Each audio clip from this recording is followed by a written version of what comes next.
Hi, everyone. We're live. We're going to give people a little bit of time to join. Please say hi and say where you're joining in from today.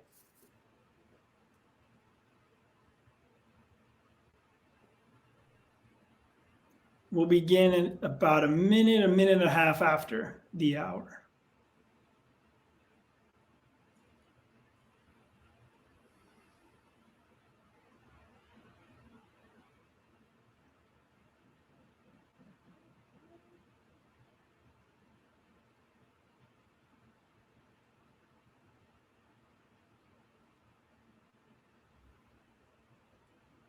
All right. Hi, everyone. Evan here from the Behavioral Scientists. I'm calling from, joining from Prague today, originally from the US. I'm going to do a quick introduction, then I'm going to hand it over to Cam, and then we'll do a Q&A with Leidy. So I'm going to share my screen here. And here we go. Awesome. So first off, thanks for joining. Super excited to have you all here. We really have a global audience. I know about, I don't know, half or maybe even a little more. This time zone makes 0 sense to be up right now. So if you're in one of those time zones, we're super excited to have you. If not, and you're watching the recording, welcome to joining us asynchronously. If you don't know who we are the Behavioral Scientists, and we're a nonprofit digital and print magazine whose focus is on helping readers make sense of today's world through a deeper understanding of human behavior. And we specialize in publishing expert commentaries from leading behavioral scientists and designers, be they from academia, business, government, the nonprofit sector, and across the range of the behavioral sciences. If you don't know me, I'm the editor and chief and the co-founder of Behavioral Scientists. You might recognize my name from all the emails you get. So thank you for welcoming me and our team into your inbox each week. And one other thing I want to give a little shout out to, since we're a writing-oriented crowd today, is we have 2 print issues, and particularly Brain Meets World was a labor of love, and really it features some terrific writing, personal essays, long-form articles, interviews, historical archives, poetry, and art, where we explore the process that our ideas take as they leave their cozy, ordered homes in our mind and venture into the real world. So if you're interested in writing and behavioral science, we made this for you. All right, so the workshop is possible and free for a number of reasons. The first reason is that the Association for Psychological Science awarded us a teaching grant and allowed us to put these workshops on. So big thank you to the Association for Psychological Science. We've also received organizational support from a number of companies and nonprofits and academic centers who have supported our mission financially, and we want to thank them for helping us grow our capacity to be able to offer public events like this one. And coming up is my favorite photo of all time. Someone actually did skydive with print issue number 1. That is Allison Zelkowitz from Save the Children, who does their behavioral science team there. That is my favorite photo of all time. But donor and print support also helps fund our operations in events like this one. So if you'd like to support Behavioral Scientists' mission, including these workshops, you can click the button at the bottom of the screen to make a donation or support us through the purchase of a print edition. Okay, why a writing workshop? Well, we noticed in our work over the past 4 or 5 years that working with people who aren't professional writers but have really deep knowledge about the domains that they work in was really, really rewarding.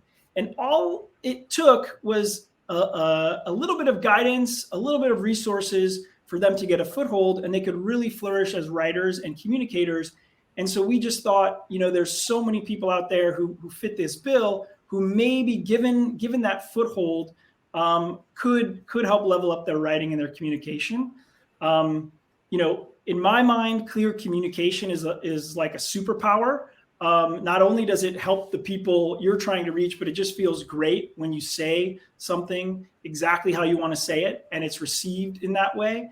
And so getting clear about what you want to write and what you want to convey is a skill that's applicable, whether it's to, you're writing a popular book like Leidy, or you're delivering a presentation, or you're writing an internal report, and so on. So writing is thinking, as the saying goes. And so we felt that we could gather some of our knowledge and give it back in a way. Okay, the sessions, I'm not going to go through this because you've all seen the schedule, but I'm not going to. Wednesdays, next 3 Wednesdays, we hope to see you here, either live or on the recording. If you need more, check out our website for the full schedule or your email. Office hours, I do want to explain this a little bit. Because we have such a global audience, it's really, really remarkable and totally awesome. We're going to offer 2 sets of office hours. There's time 1 that's geared towards Oceania, Australia, New Zealand, Asia, Europe, and Africa. And then time 2, the Americas, Europe, and Africa. And so you can kind of see the times we're trying to straddle there. In the email you received for the session today, there are links to sign up for office hour sessions. If you'd like to reserve a time, just hop in during that 10-minute slot, or you can drop in at any time and we'll work you in and answer your questions. But for those of you who want a little bit of extra communication with our team, this is a chance to do it. Or for people who have to join via the recording, this is a chance to kind of connect live. All right, details for today. Half is going to be presentation by editor Cam. The other half is our Q&A. Disclaimer, the event is being recorded, so that means the chat is also recorded. So please keep it workplace appropriate. Please ask questions for Cam or for Leidy using the Ask Question button. That's what we'll be looking for, the questions, not the chat. If a glitch does happen, let us know. But we're also going to kind of try and roll with the punches, and the sun will come out tomorrow if something does go bad. But fingers crossed it doesn't. And if you need to contact us, there's an email for you. All right. Clarity and Cohesion with Cameron French. Brief introduction to Cameron. He has been an editor with originally the Psych Report and Behavioral Scientist for going on 10 years now. He's taught writing at NYU Shanghai. He's served as a research assistant for Dan Pink on 2 of Dan Pink's books. He's also worked at the University of Pennsylvania's Character Lab, and he'll be joining Ideas 42 on their communications team later this summer. Cam is just a terrific person and a terrific writer and a terrific editor. So I'm thrilled to turn it over to Cameron. And here comes my tech switch. Okay, Cam.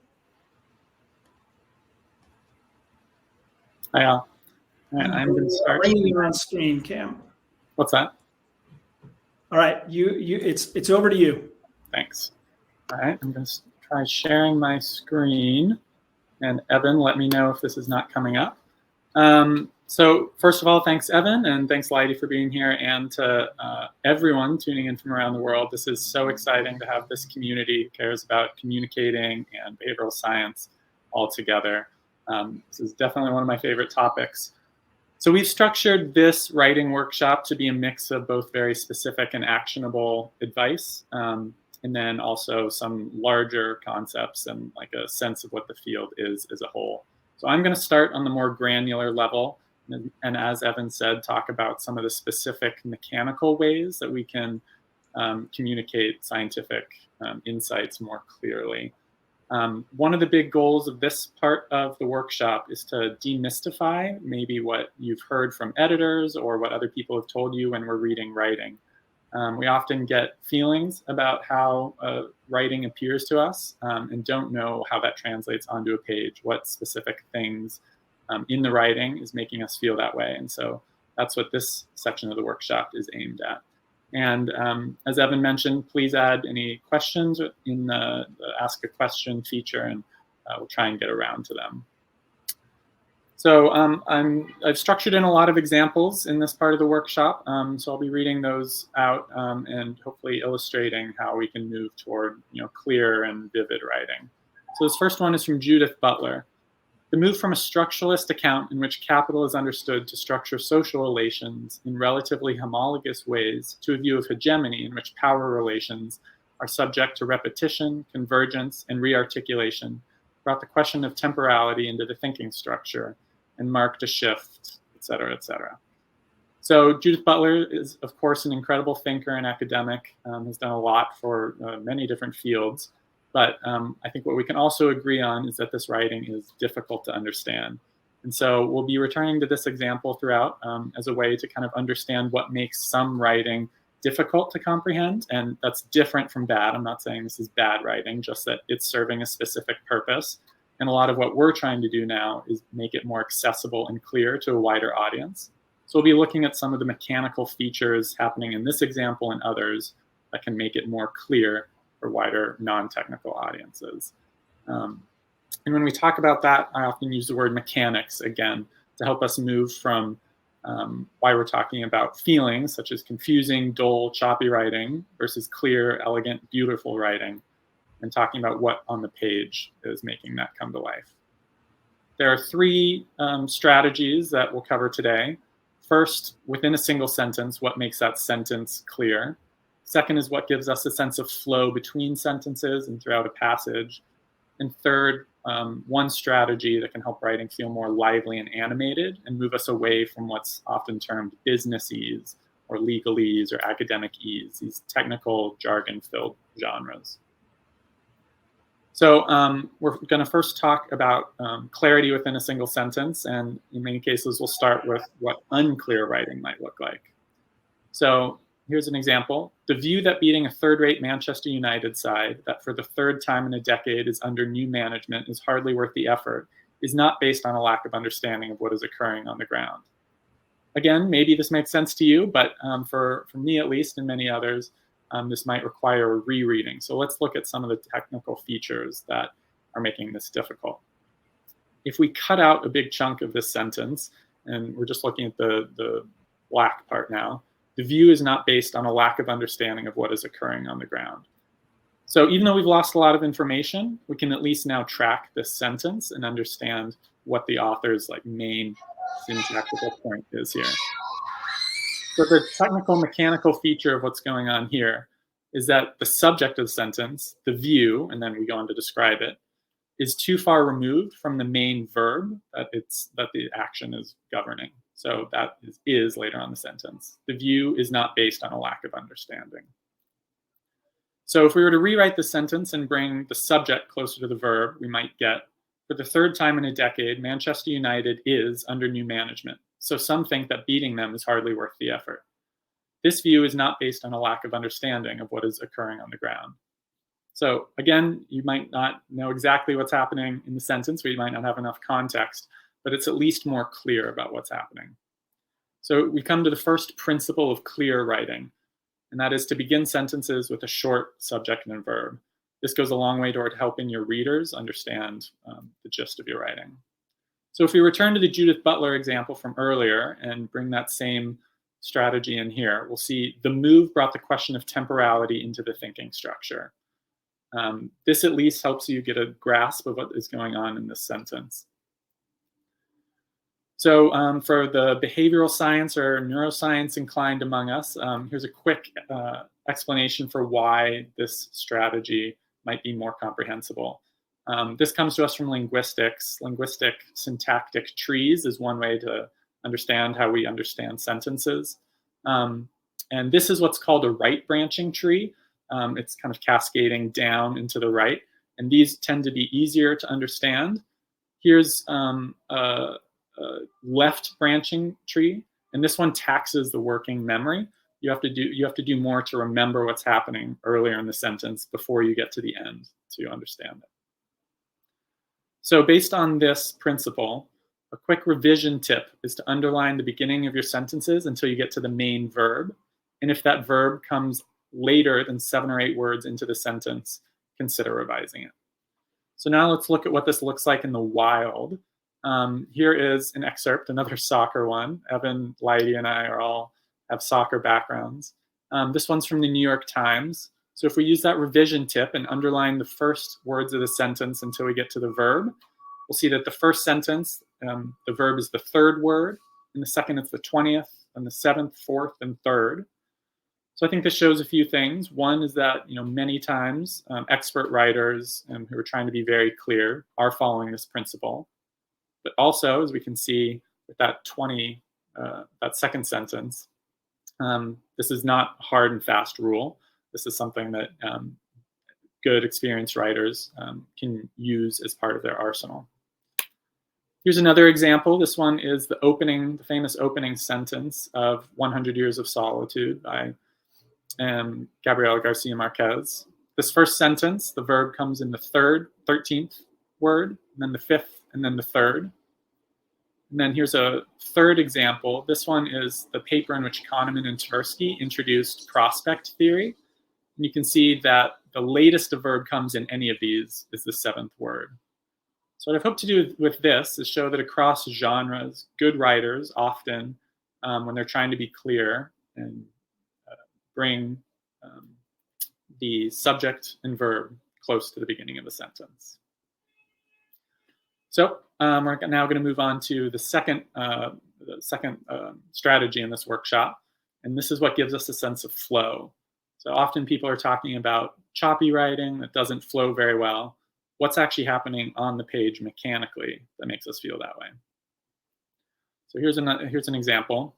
Some astonishing questions about the nature of the universe have been raised by scientists exploring the nature of black holes in space. The collapse of a dead star into a point perhaps no larger than a marble creates a black hole. So much matter compressed into so little volume changes the fabric of space around it in profoundly puzzling ways. This is an example of what's kind of choppy or doesn't have a sense of flow. If we were to rewrite it, we might say, some astonishing questions about the nature of the universe have been raised by scientists exploring the nature of black holes in space. A black hole is created by the collapse of a dead star into a point perhaps no larger than a marble. So much matter compressed into so little volume changes the fabric of space around it in profoundly puzzling ways. So what we did with that revision was just change that middle sentence, and we began with familiar information and moved to the complex and new information to the end of the sentence. I think there are 3 ways we can understand why this principle works for increasing a sense of flow. First, it draws readers in. They think this is legible and I understand what's happening here. It activates their existing schemas. I know something about this topic.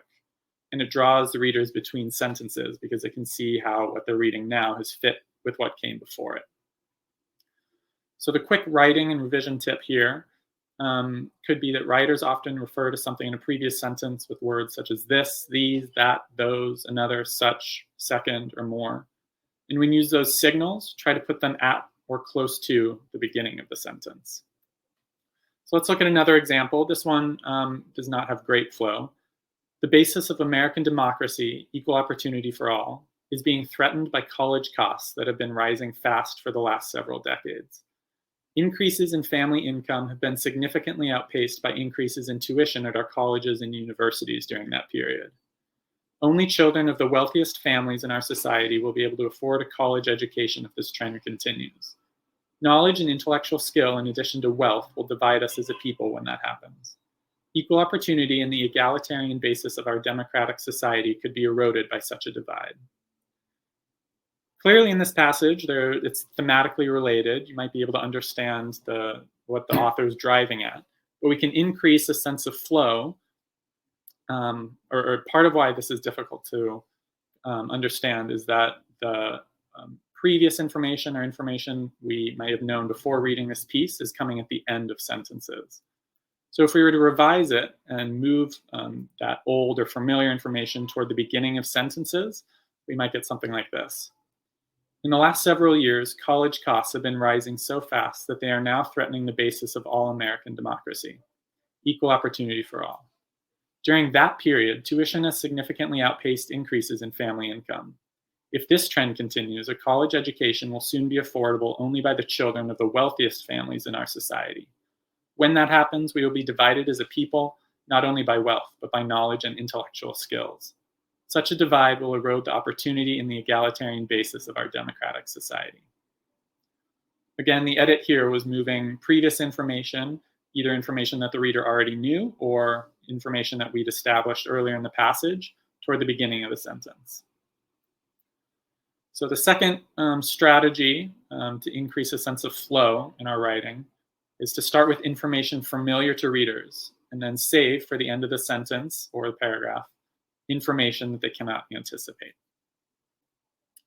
So now we're going to move on to our third strategy, what makes writing feel lively and animated. And again, we're going to start with examples of what dull writing looks like. A need exists for greater candidate selection efficiency. There's the possibility of prior approval of it. We conducted an investigation of it.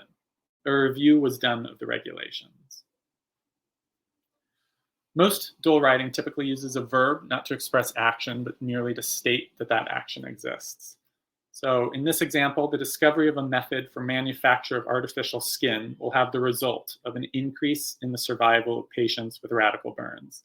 And about you, my eyes glaze over with some of that. Here's how we could rewrite that.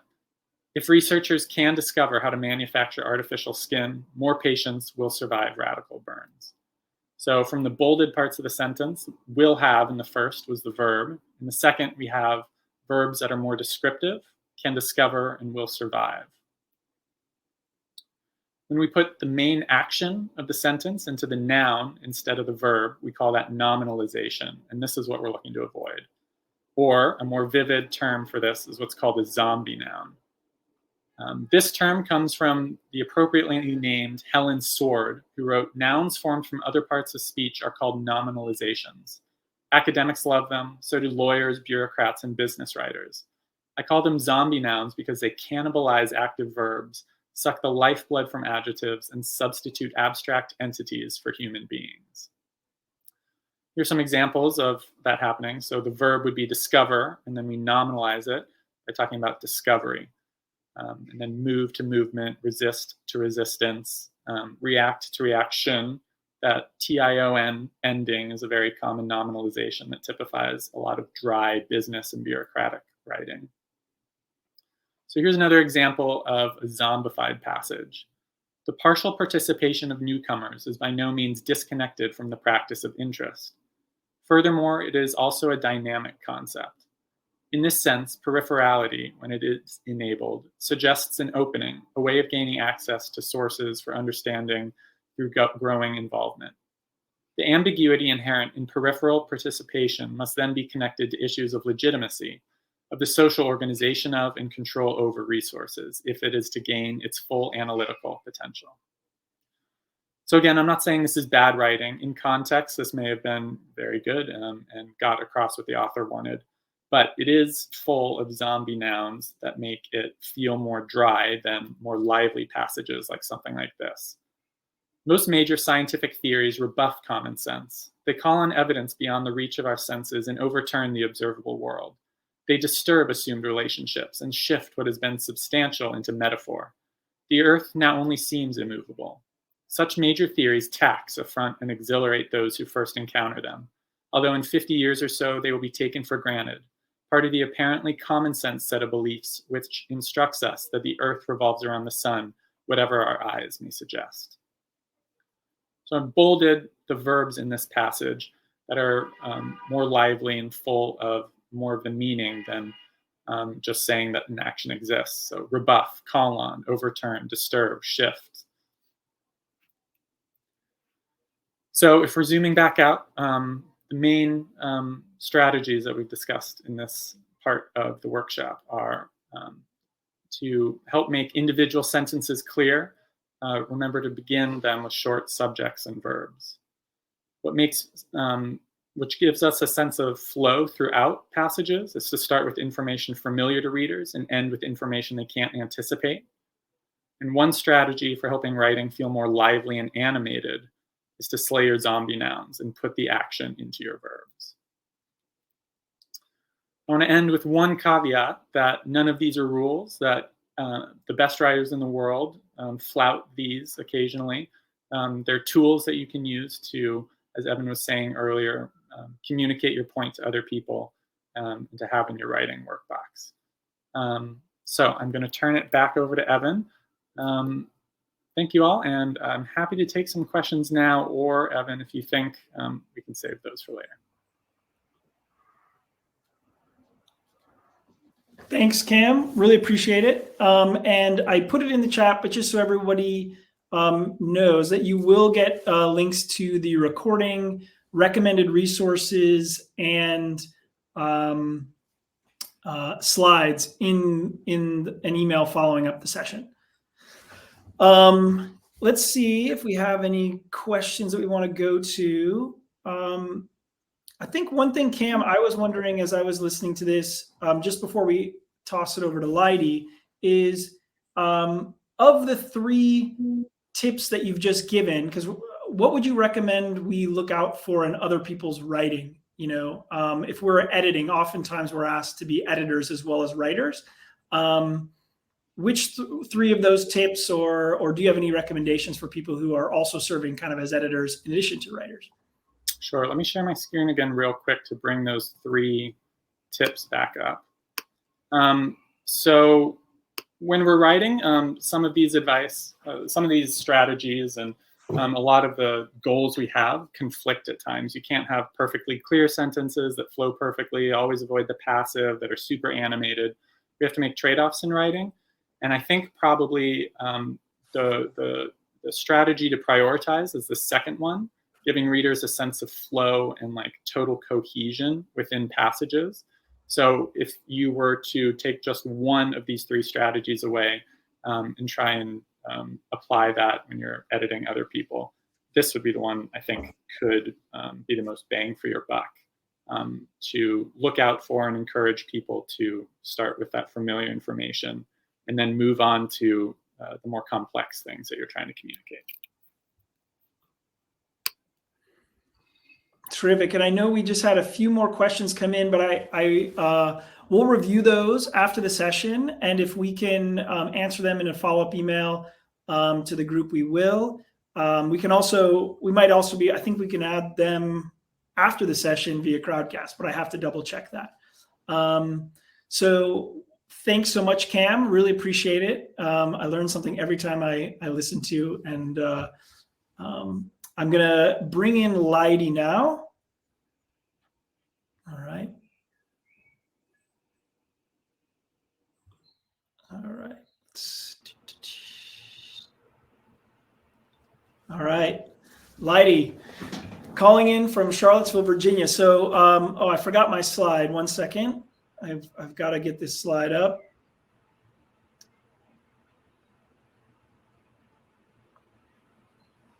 I'd be remiss if I didn't.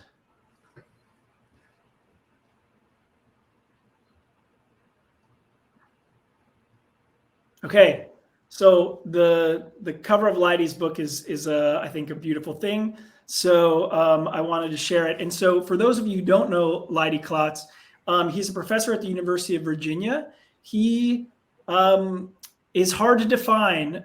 He began his career in engineering, and then has slowly merged his way into behavioral science, and then has brought in things like design as well. So he's hard to define, but that's really why I love speaking with Leidy and getting to edit his pieces and read his writing. So if you don't know, he's the author of Subtract. You may have seen it.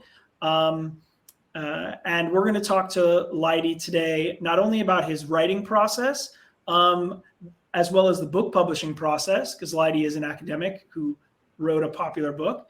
We're also going to kind of see what Leidy might have learned from investigating this idea of subtraction, which we know, as Cam just showed us, is a useful tool to make things better. So I will stop sharing now, get Leidy on the screen. All right, Leidy, I'm going to kick it off with a question. Here we go. All right. So I just alluded to it, but you were a civil engineer who crossed into behavioral science. And so whether it's, building a bridge or designing an intervention, I think it's safe to say that you're pretty comfortable with complexity. And so as a professor and a writer, one of your jobs is to make complex ideas interesting and understandable and digestible for a wide range of audiences. So the first question I want to ask, because I can imagine our audience faces similar challenges, is there something that you do in your process that helps you go from complex to understandable and interesting and digestible for your audience?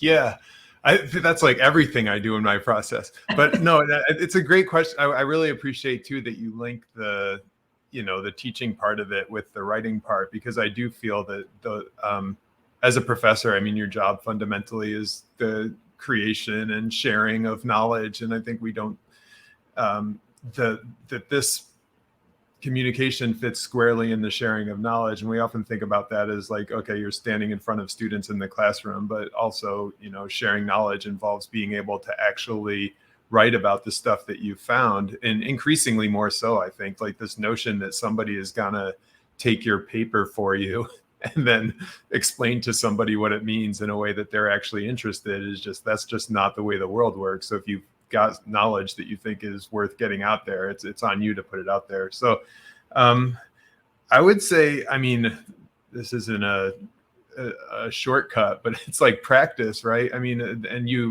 the way you structured the question, I think some people think, how do you just come up with such simple stuff, or like make it seem so simple? But you alluded to the thing. It's like, how do you get from complex down to simple so that people can actually understand it? And it really is practice. I mean, I like stand-up comedy, and I watch a lot of those clips on YouTube, and it's fun if you watch the stand-ups, how even their jokes evolve, right? So you see like an hour-long special that Norm Macdonald or somebody has, and you think, oh my gosh, that person's just hilarious, right? And then if you can go on YouTube and you can see like them workshopping that material, and they're like, even just the cadence changes in those cases, never mind the wording, and sometimes that can make all the difference. And so the opportunity to be able to practice is very very important for me, both in front of students, because then you get that kind of real-time feedback, whether it's verbal or whether it's just in their faces, that like, okay, that didn't land.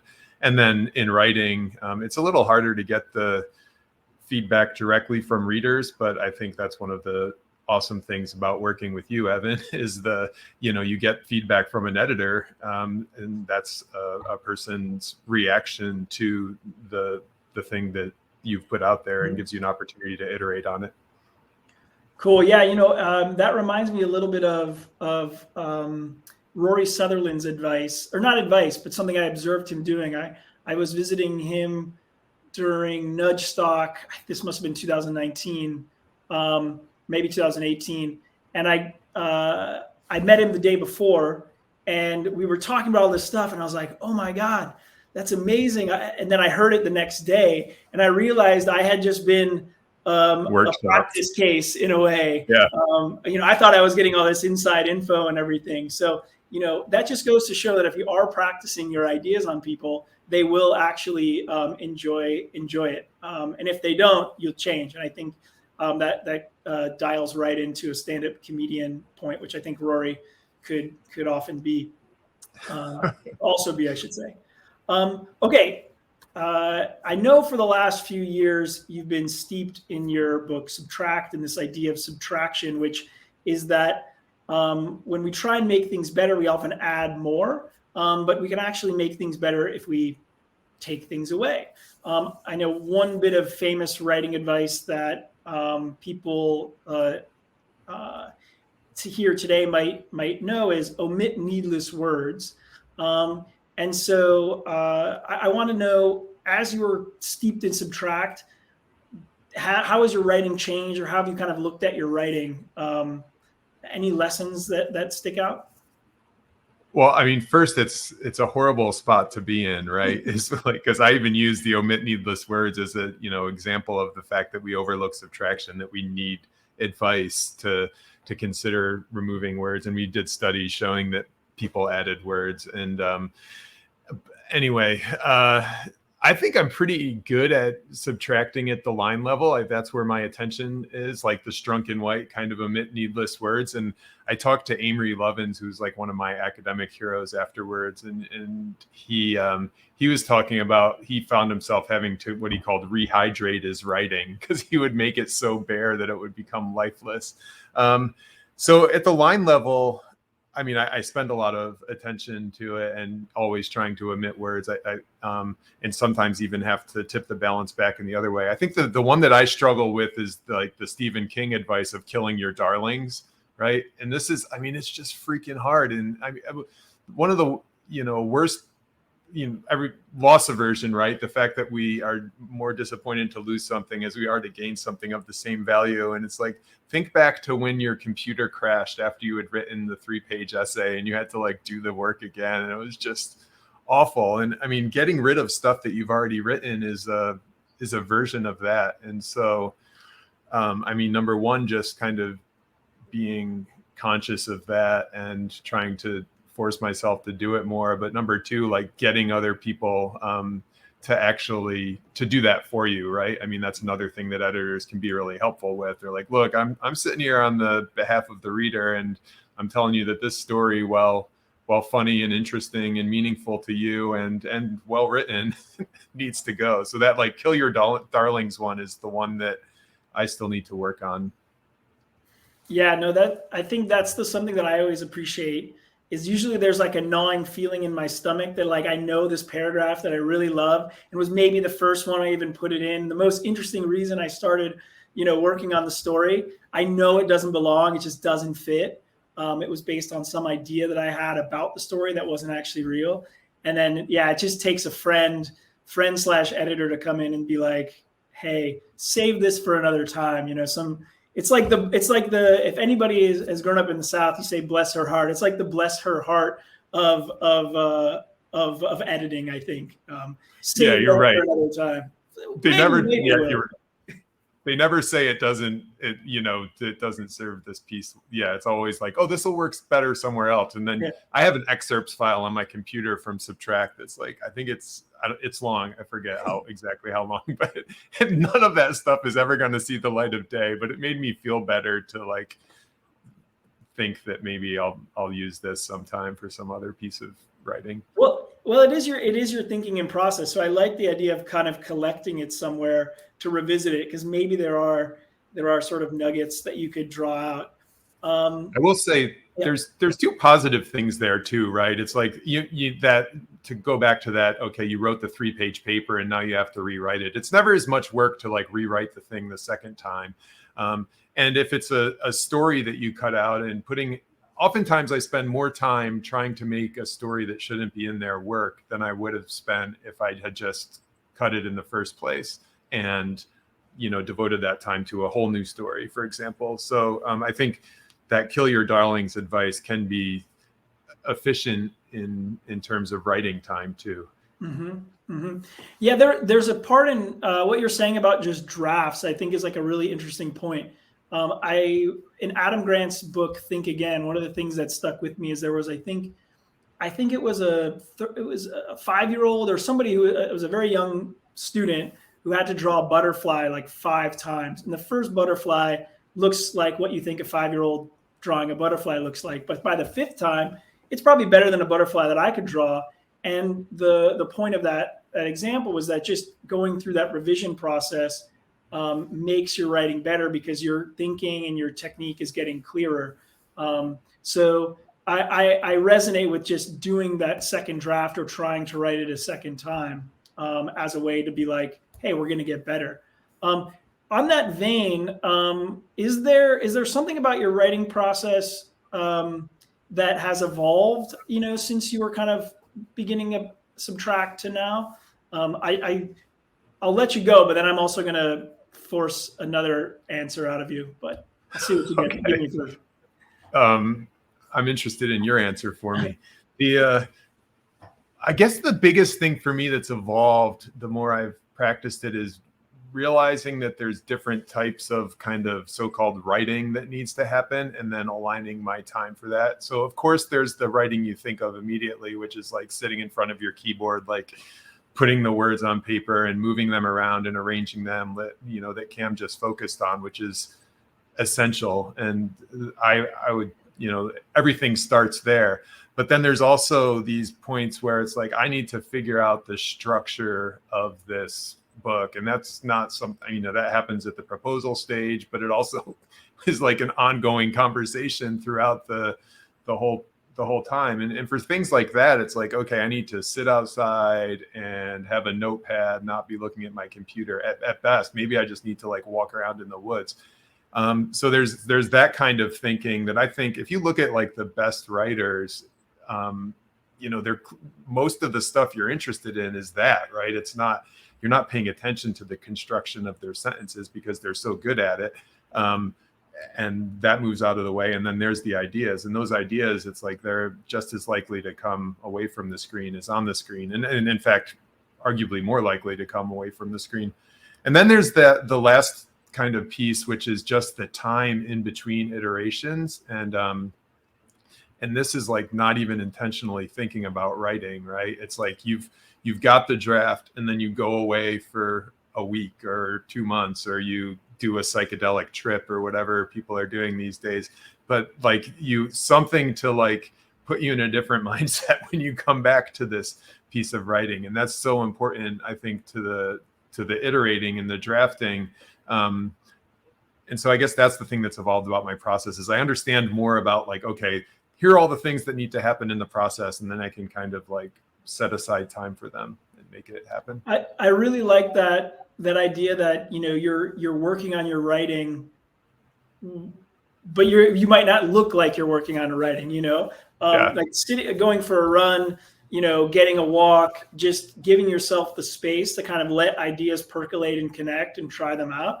I think that's a really good piece of insight, because a lot of times what happens if you go to write and you're not quite at the stage of like where the ideas are coherent yet, it can feel really frustrating to try and write a final copy on the first go. But getting that draft out and then giving yourself some time to let it kind of develop and mature, I think is a really interesting thing, and not something that I necessarily counted as writing, but I'm going to from now on. So I really like that point. All right, now I'm going to force your answer, which is like, I don't know if you still have a million sticky notes on your wall from when we talked like a couple weeks ago. Yeah. But that is also Leidy's to explain like how that fits into your idea and your writing process.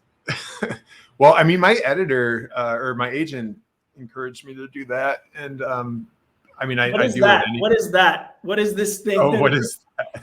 You can't. Nobody could tell what that was. That's my next book, and so it's again, it's like playing around with the ideas. And I'm going to move it one more time. Sorry if I'm making you seasick, but like the different colors are. I think the blue ones are possible stories, and then the red things are kind of the main ideas, and the yellow is the categories. And it already,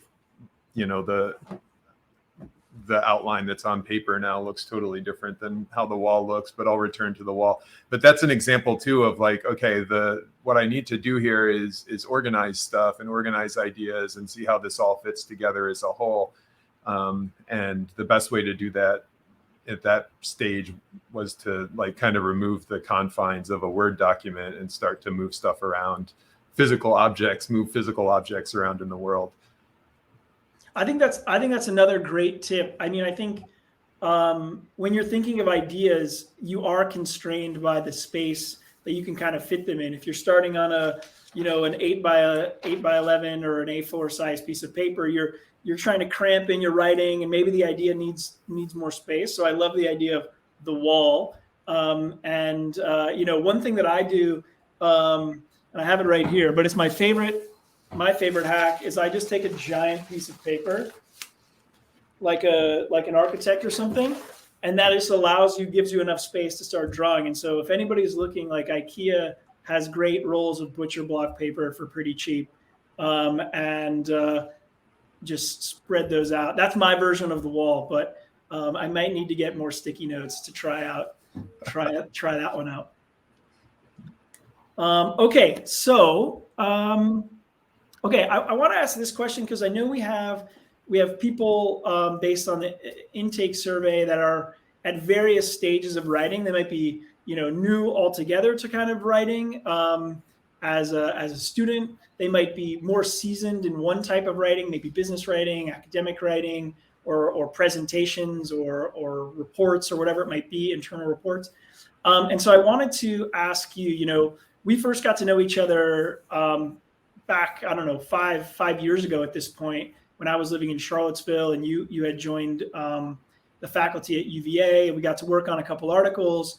It was pre-Subtract, of course. Maybe Subtract was just a twinkle in your eye at that point.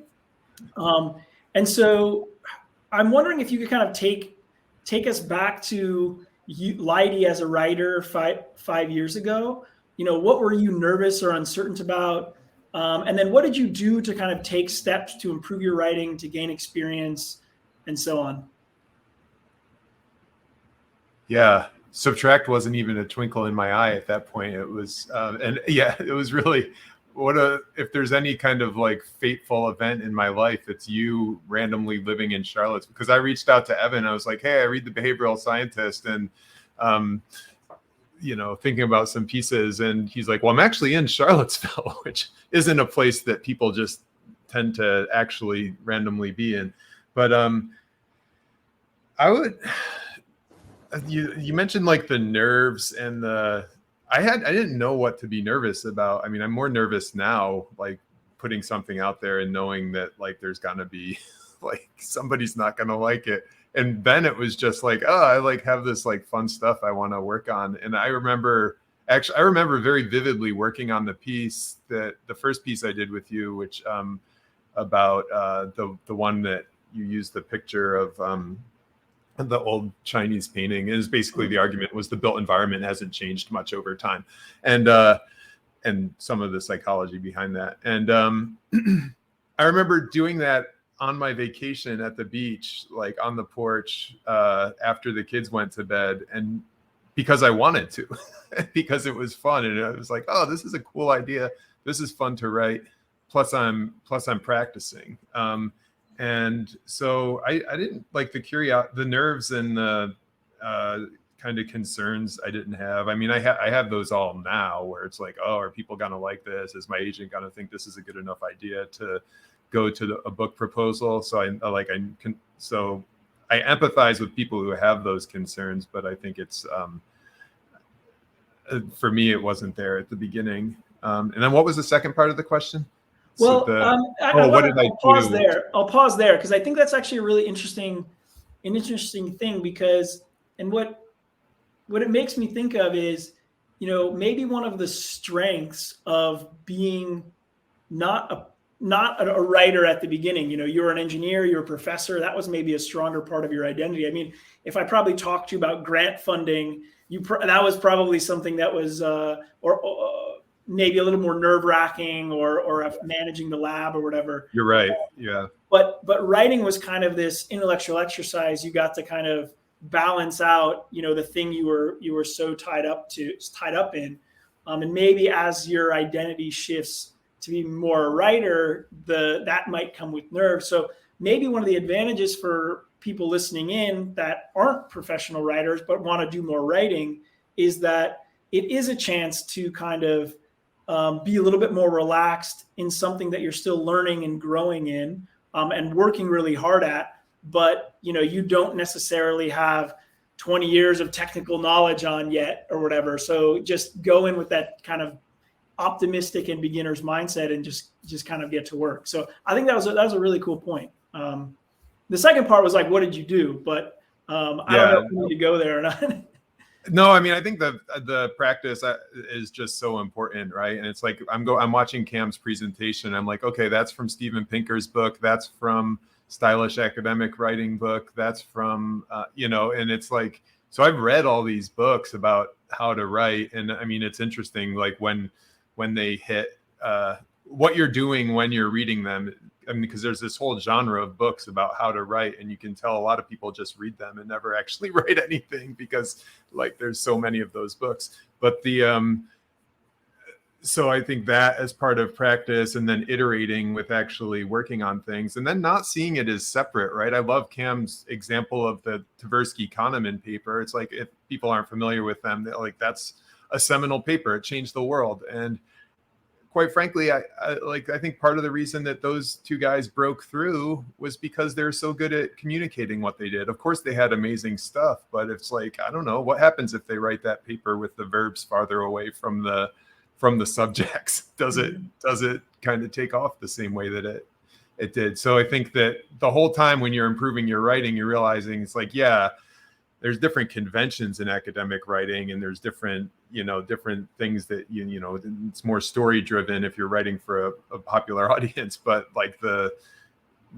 these skills are reinforcing each other. Mm-hmm. And there was a question in the chat. I'm not going to try and type and do that, but the question in the chat was, will there be some resources on writing and writing books that we recommend? There will be. It'll come in the email that follows up the session. We'll be sharing those throughout all 3 sessions, some of our favorites. So we'll get some of Leidy's recommendations as well and include those in the email. Oh, I saw somebody put John McPhee's draft number 4 in the comments, and he's my absolute favorite. So, and his draft number 4 is amazing. It's like, it's interesting even if you're not interested in writing. Yes, I can +1 that as well. Okay, I know based on the intake survey, there were people who were interested in learning a little bit about book publishing. I will say as a caveat to everybody listening that we won't be able to get to everything that people were interested in, but we'll share tons of resources again that hit the topics that people are interested in. But so Leidy, I think we have time for maybe 1 or 2 things about the book publishing process that might be helpful to people. And so I just wanted to kick it off, with what was the biggest surprise or expectation blown up as you entered the book publishing process with Subtract? So one positive one.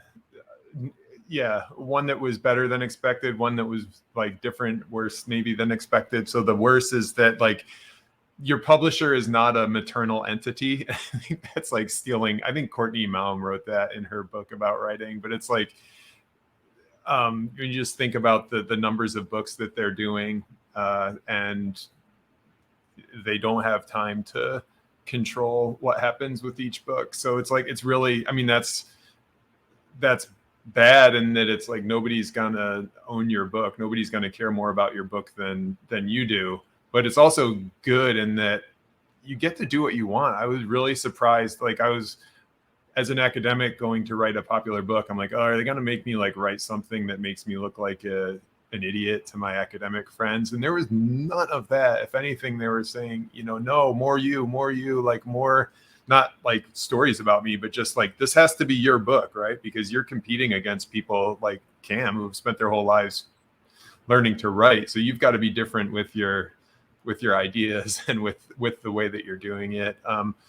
And so I guess the biggest, it's the publisher is not a maternal entity, right? It's still your book. They're the publisher. They put it on a paper and get it out to people so they can buy it, but you've got to do everything else. And but the altruism and the ideas leading, it's like my agent always talks to me about it as like, look, this is English majors doing business. And so like there was no, if you write it this way, it's going to sell 5,000 more copies. They didn't like, either didn't care or didn't know, or there's just write what you want. Not write what you want, but like write the best thing and let's get it out there and see what happens. Okay, I really appreciate that insight. There was one other question from the ask a question section that I wanted to bring up because I think it's a tricky one as a writer, and it is, how do you know when something is at the good enough stage to like just let it out into the world? Yeah. Oh man. Well, let me merge that because I also saw a question with how do you get an agent, and I think that's like the most important step if you're interested in the book world, and then the getting something out into the world is also relevant here too. But I mean, I wrote my first book published with an academic press. Like I wrote the book and then I took it to the publishers and was like, hey, will you publish this book? And so I like totally skipped the agent step, which is the agent just wants to see a proposal and like, hey, this is what I think the book is going to be. This is what the outline is.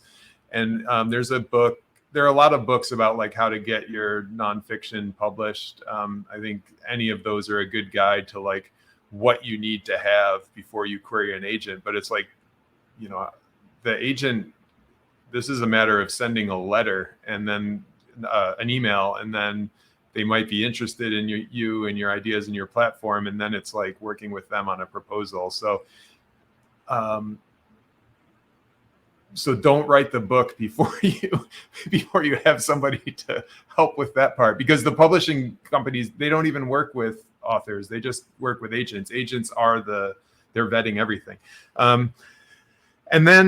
But I do think that like, it should always be, when you think it's good enough, then do another round. And even when you're like sending your query letter to your agent, right? I mean, this is your chance. This is their first impression of you. And even now that I've worked with my agent for, I guess 5 years, I'm sending her proposals for my next book. And I'm like, I don't want to send her something that, even though she knows I'm just in the idea stage, I don't want to send her something that makes me look bad.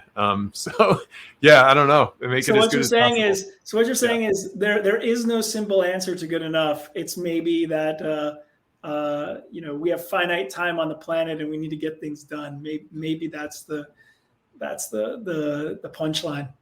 I think that's also where other people can help, right? Because, if you've got, your editor's saying, yeah, this is good enough. And I mean, the editors are dealing every day with, is somebody going to read this? Does it actually matter that this, one sentence is gone over 10 more times, or is it time to let it go? Because I would err on the side of just kind of like holding stuff indefinitely, probably.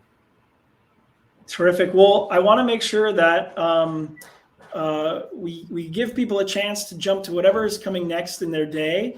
And so I want to say thanks again to Leidy for sharing your wisdom about writing and subtraction with us. I'll bring Cam back on stage quickly to say thank you to Cam. And thank you to everyone who joined today. The recording will be here on this same link. And we will follow up with the resources. We'll read the chat and the questions to see if we can include resources in the email that address things that you were wondering. Terrific. Thanks so much for joining, and have a great rest of your day.